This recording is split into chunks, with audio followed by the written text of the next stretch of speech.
tous les types de drépanocytose ne sont pas aussi graves que ce type homozygote SS dont je viens de parler. Il y a des formes moins graves où une partie de l'hémoglobine est à peu près normale et l'autre est anormale. Ainsi, on peut avoir des personnes qui vont être AS avec une partie A et une partie S. Il y a des doubles hétérozygotes SSC. Il y a des AC, il y a toute une gamme, toute une variété de drépanocytose, mais heureusement moins grave que cette forme dont je viens de parler. Mais il faut dire aussi que même quand on est SS, je le dis et j'en suis convaincu, la drépanocytose SS n'est pas incompatible avec la vie. Et il faut savoir la prendre.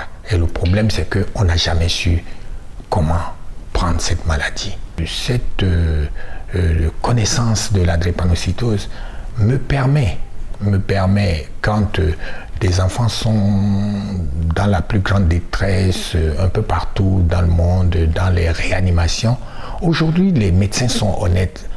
Parce que si vous ne savez pas vraiment faire et que vous faites des erreurs, vous irez en prison. Alors, ils ont tendance à m'appeler.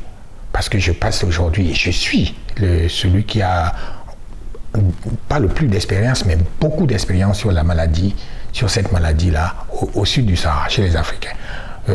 J'interviens dans toutes les réanimations, en Europe, dans le monde entier, en Europe. Et l'essentiel, c'est qu'ensemble, nous puissions tirer ces enfants-là d'affaire. Je dois dire pour terminer que c'est vraiment la maladie de la souffrance, parce que chez nous, en Afrique, où on privilégie les enfants en bonne santé, une femme qui vient dans votre famille et qui ne fait pas d'enfants, bon, on la jette, et une femme qui vient dans votre famille et qui fait des enfants drépanocytaires, on la jette. Disons que c'est une maladie de la souffrance et les couples se délitent, sans compter que à force d'aller d'hospitalisation en hospitalisation, les couples sont vraiment fauchés. C'est tout cela qui m'a poussé à consacrer moi-même avec toute mon équipe, plus de 20 ans de recherche pour apporter une solution à cette maladie.